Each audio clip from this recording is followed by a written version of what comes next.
Hello everyone. So in this video about homelessness with the subtopic of the LGBTQIA community, I come across an article from Lambda Legal, which they represent a lot of LGBTQIA community legal matters. They also help with like name changes and stuff like that. And also the National Alliance to End Homelessness and NN4Y, giving homeless youth a voice, and the NCLR, which is the National Center for Lesbian Rights. This article covers a lot, and I was going to just kind of pick and choose and rewrite, but everything in the article is worth hearing. So that's just what I'm going to do for this video. The start of it is LGBT youth and homelessness.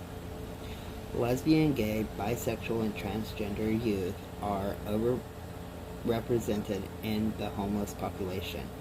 According to a growing body of research and study, a conservative estimate is that 1 out of every 5 homeless youth, 20%, is LGBT identified. This is greatly disproportionate to the estimated percentage of LGBT youth in the general population, which is somewhere between 4 and 10%. Research indicates that each year, hundreds of thousands of LGBT youth will experience homelessness. Most LGBT youth become homeless because of family abuse, neglect, or conflict over their identity. Many homeless LGBT youth are kicked out of their homes, while others ran from foster and group homes because they were mistreated or harassed. LGBT youth are not only overrepresented in homeless youth populations, but reports indicate that while living on the streets, LGBT youth are at great risk of physical and sexual exploitation at the hands of adults, police, and other youth. For example, one study concluded that LGBT homeless youth experience on average of 7.4 more acts of sexual violence towards them than their heterosexual peers. Transgender youth in particular are often harassed, assaulted, and arrested by police because of their gender presentation. Another study found that LGBT youth may have twice the rates of sexual victimization on the streets as non-LGBT homeless youth, and LGBT youth report double the rates of sexual abuse before age 12. In addition, LGBT homeless youth are more likely to report being asked by someone on the streets to exchange sex for money, food, drugs, shelter, and clothing than heterosexual homeless youth. Unfortunately, many LGBT homeless youth resort to trading sex to meet their basic needs. Further, just trying to survive in street environments or with transitory and unstable housing can increase mental health problems and disabilities. One study found that lesbian homeless youth are more likely to have post-traumatic stress syndrome, conduct disorders, and alcohol and substance abuse problems than heterosexual homeless young women, and gay homeless young men are more likely to meet criteria for major depressive episodes. Finally, LGBT homeless youth are also more likely to attempt to off themselves at 62% than their heterosexual homeless peers at 29%. Now, the National Recommended Best Practices for Serving LGBT Homeless Youth. Unfortunately, some LGBT homeless youth have experienced discriminatory practices and policies when trying to access homeless youth services. Others have been assaulted by peers based on their sexual orientation or gender identity while participating in programs designed to help homeless youth stabilize their lives. without access to the residential stability, nutrients, and opportunities for positive youth development provided by homeless youth service providers. LGBT homeless youth are susceptible to further challenges as adults and continued violence and exploitation on the streets, and are at greater risk for entering the juvenile or criminal justice system. All community-based agencies or programs serving adolescents should assume that some of their youth participants are LGBT, even if they do not publicly disclose their sexual orientation or gender identity. Whether offering shelter, housing, drop-in services, case management services, or street outreach, it is important that inclusive and culturally competent services are offered to enable LGBT homeless youth to stabilize their lives. While the outcomes for LGBT homeless youth when they lack appropriate support and guidance can be unsettling, LGBT youth can thrive and succeed if given the opportunity. Despite the stigma and violence that many LGBT youth experience, these youth often demonstrate remarkable courage and resilience. The following recommendations provide direction to agencies and not-for-profit organizations to increase their competency in working with LGBT youth. So, best practice recommendations for homeless youth service providers. These recommendations are broken down into 3 sections. The first section includes steps intake workers, case managers, social workers, youth supervisors, and others who have regular direct contact with youth should take to improve the experience of LGBT youth accessing services. The second section includes steps administrators should take to improve agency-wide culture and effectiveness in serving LGBT youth.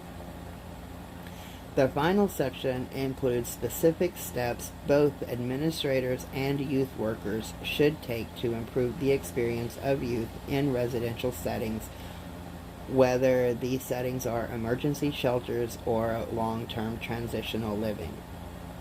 The recommendations are informed by the experience of service providers and LGBT youth as reported to the Child Welfare League of America and Lambda Legal in 13 listening forums conducted nationwide, and through focus groups conducted by Legal Services for Children and the National Center for Lesbian Rights as part of the Model Standards Project. During the listening sessions, the focus groups youth spoke on their experience in out-of-home care and offered suggestions to reform of practice and policy. The recommendations are further informed by the legal and child welfare expertise of these respective organizations, as well as by the input of various advocates and service providers who are part of the National Advisory Council on LGBTQ homeless youth.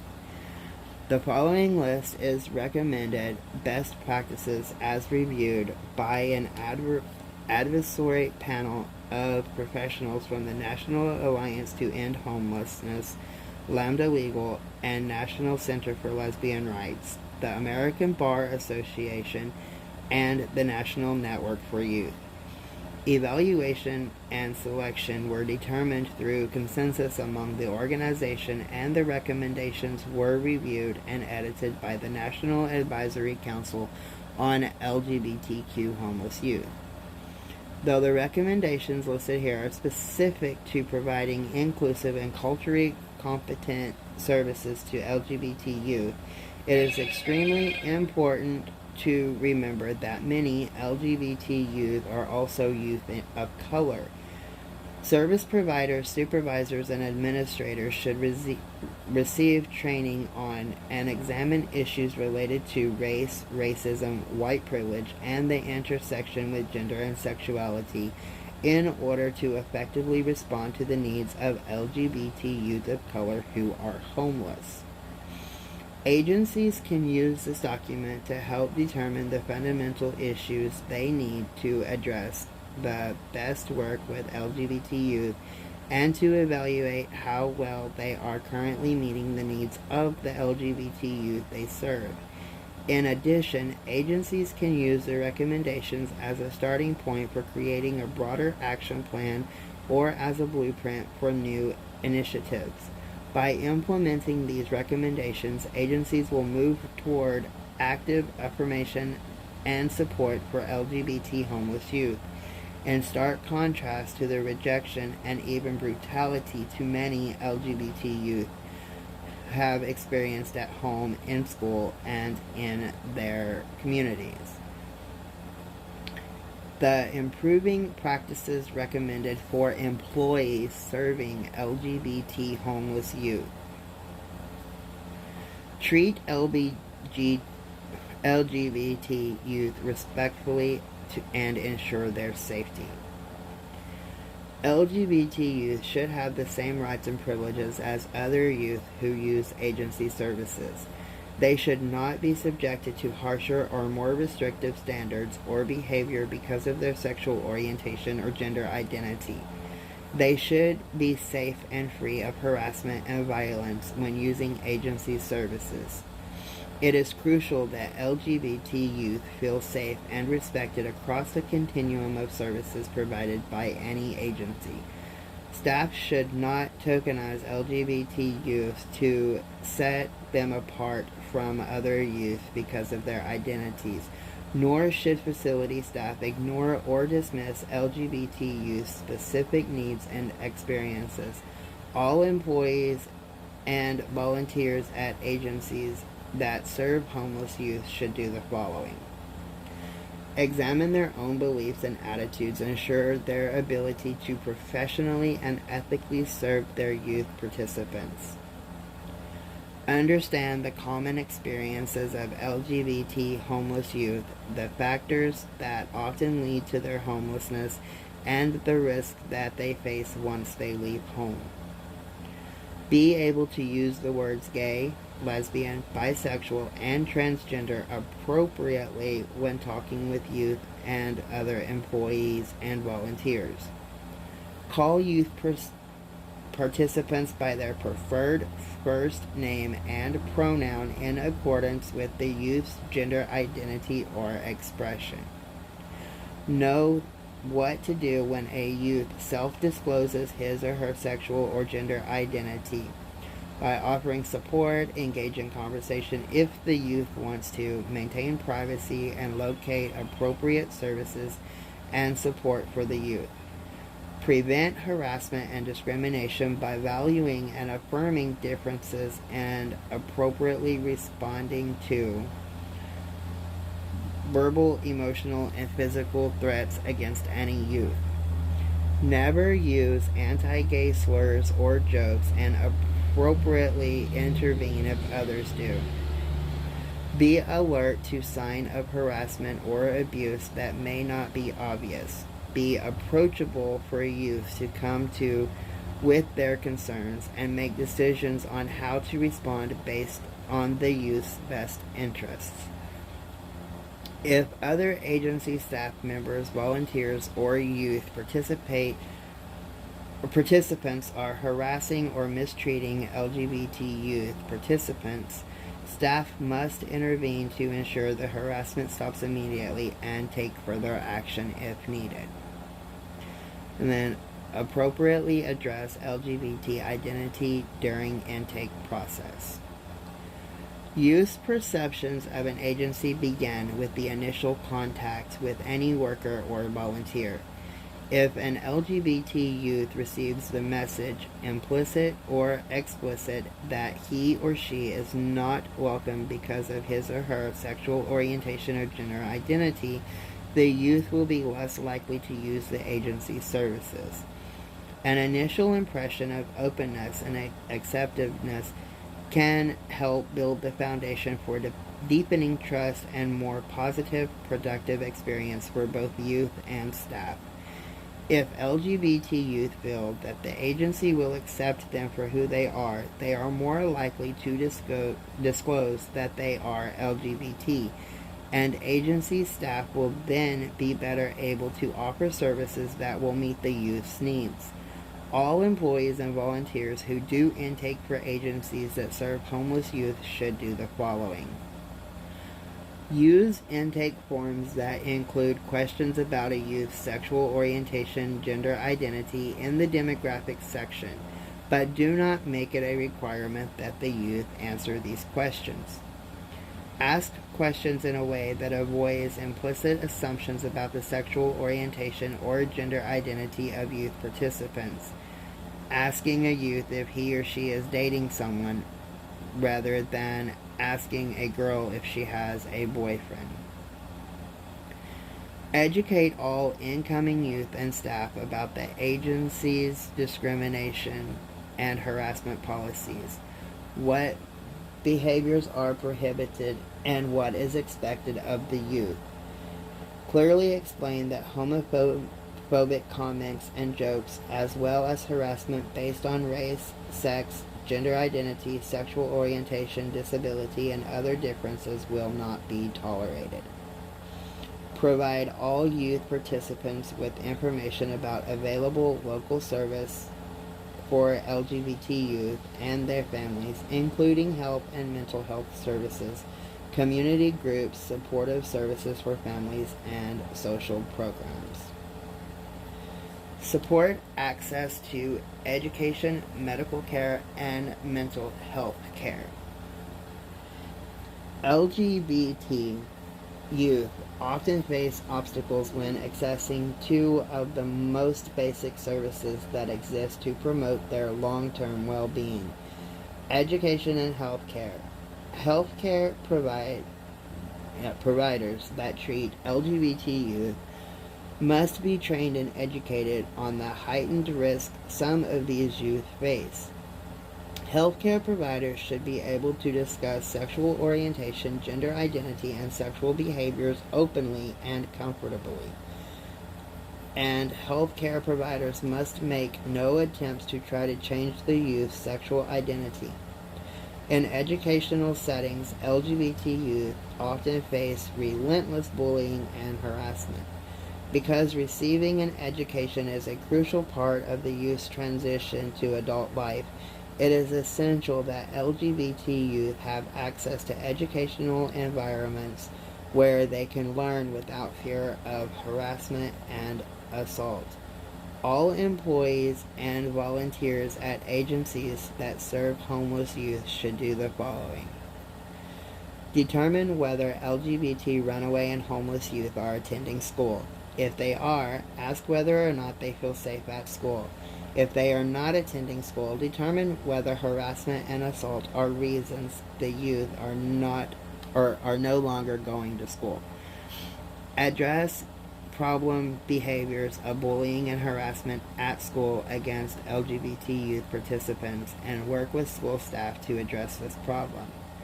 Help connect school staff to training, consultation, services, the youth service professionals to train schools on how to create a safe and appropriate school environment for transgender youth. This includes guidance on how to ensure transgender youth have access to safe and gender-appropriate bathrooms, how to implement policies that require teachers and other staff to refer to the youth using the youth's preferred name and pronouns, and how to address bullying and harassment aimed at transgender students. Contract only with health and mental health providers who have been trained on a specific health needs of LGBT youth and who are open and comfortable with youth of all sexual orientations and gender identities if agencies provide medical and mental health services to homeless youth. Avoid clinicians who exhibit homophobic attitudes or who may engage in inappropriate and questionable practices that attempt to alter a person's sexual orientation, gender identity, or gender expression. Help LGBT youth participants find appropriate sexual health services through referrals to inclusive resources in the community, and ensure that all materials provided to youth participants about safer sex are affirming of LGBT people and include information that address safer sex techniques for LGBT youth. Okay, this is the mid of the 7th page out of 20. And as y'all have probably heard, my boss is going crazy in text messages. So I'm going to just leave this up as part 1, and in a little bit I will do part 2 and finish reading this document.